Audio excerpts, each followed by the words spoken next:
don't tell you how hard relationships are, but there's a reason that 50% of marriages fail, and it's not what you think. My marriage hit rock bottom when my husband had an affair, but I don't believe that marriages fail due to infidelity.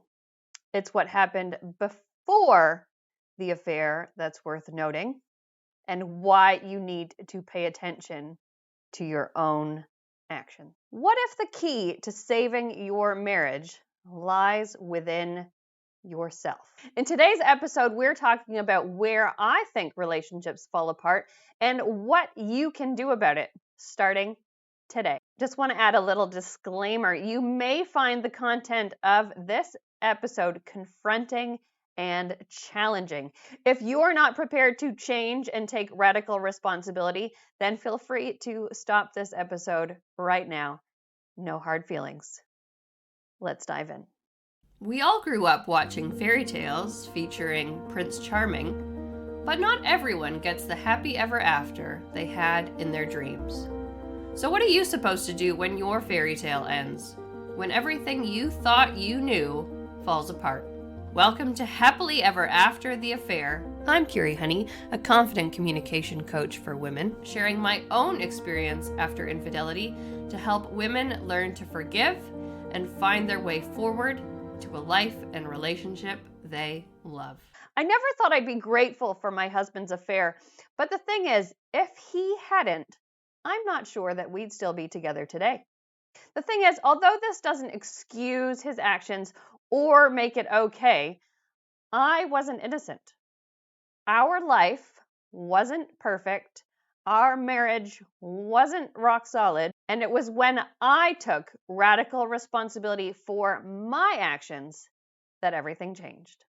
So if it wasn't for his affair, I wouldn't have known or even realized the things that I was doing that was leading to the unraveling of our marriage.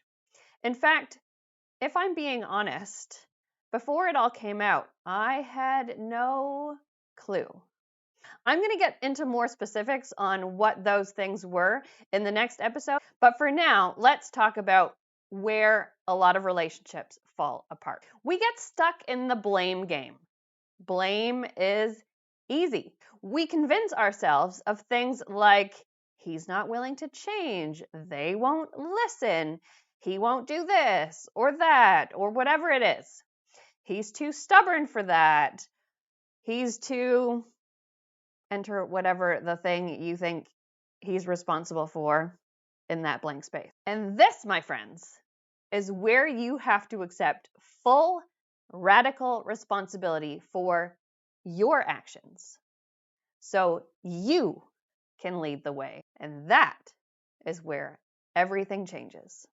Because whatever circumstances you are in, whatever your relationship looks like, whatever is going on in your life is because you are accepting it. You are allowing it. You are putting up with it. So if you want things to change, the change starts with you. The grass is not greener on the other side. The grass is in fact greener where you water it. So what are you doing to water that garden? You see, we spend so much time focusing on what the other person is doing or not doing that we don't pay attention to what we're doing, what we're allowing, what we're encouraging. We get stuck in fear. We're afraid to speak up. We're afraid of confrontation. We're afraid of being hurt. We're afraid of being yelled at. We're afraid of being alone. Ultimately, we're afraid of not being loved. But what if you changed the way you viewed your relationship? What if instead of needing your partner, you focused on wanting your partner?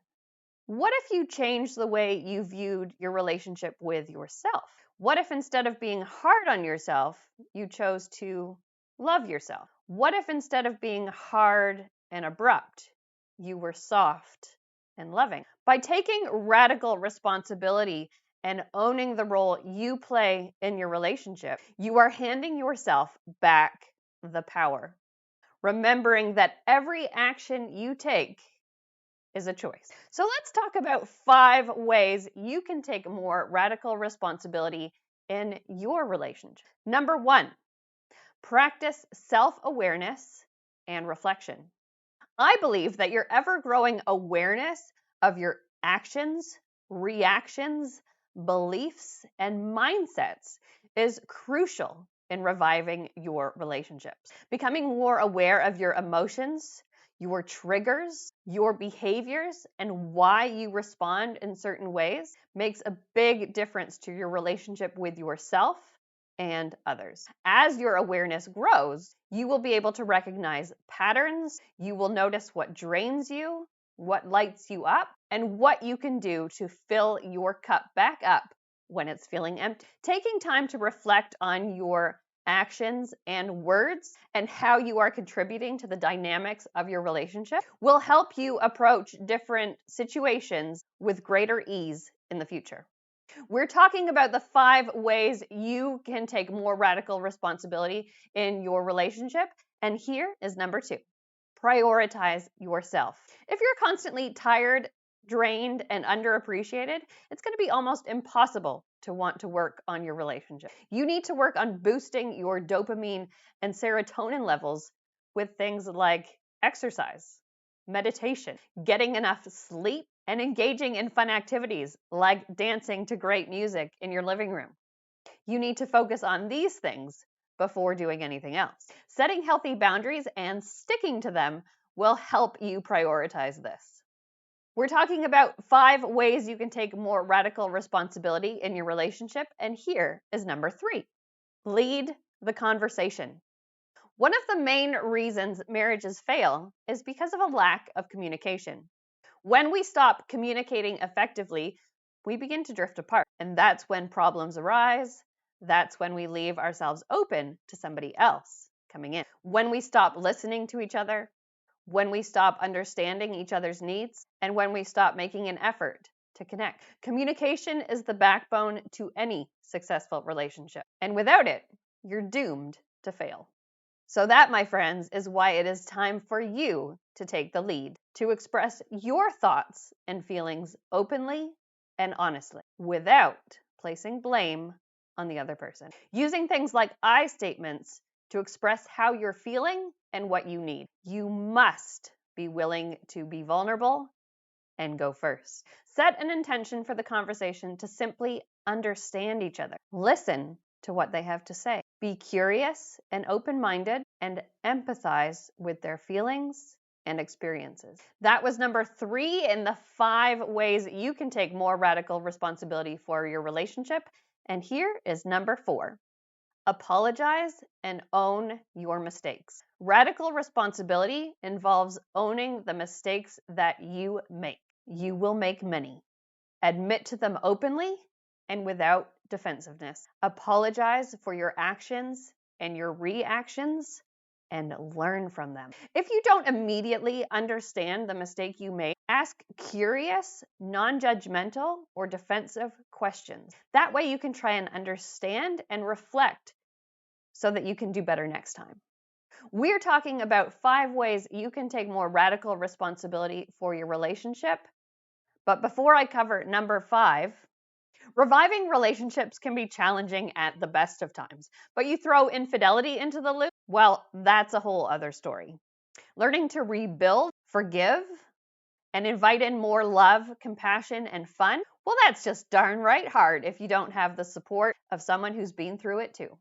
If you're tired of waiting for things to be different and you're ready to unlock your voice and revive your relationship through authentic and empowered communication, I invite you to book a free, no obligation 15-minute coffee chat with me by heading to www.kirihoney.com/coffee chat. That's www.kirihoney.com/coffee chat. Okay, so we're talking about the 5 ways you can take more radical responsibility for your relationship. We talked about number 1, practicing self-awareness and reflection. Number 2, prioritizing yourself. Number 3, leading the conversation. And number 4, apologizing and owning your mistakes. And here is number 5, leading by example. If you want to feel loved, appreciated, and valued, how can you show more love, appreciation, and value to your partner? A simple way you can do this today is to think about how you greet your partner when they get home from work. A, do you throw the kids at them and say, I'm out, I need time for myself? Because, well, I used to do that. Or B, do you angrily say, you're late? Because I used to do this too. Or C, do you smile and say, hi, honey, I'm so glad you're home. How was your day today? And maybe you give them a kiss. This may not seem complicated, but it can make a big difference to how you feel about heading home at the end of the day. If you want your home to be a loving, inviting place to come home to, then make sure you make it an inviting, loving place to come home to. By taking radical responsibility and owning the role you play in your relationship by using these 5 steps, you create a safer space for growth, trust, and intimacy, which all lead to a more fulfilling and lasting relationship. That's it for today. Until next time, may your coffee be hot, your family be happy, and your relationships be fulfilling and fun.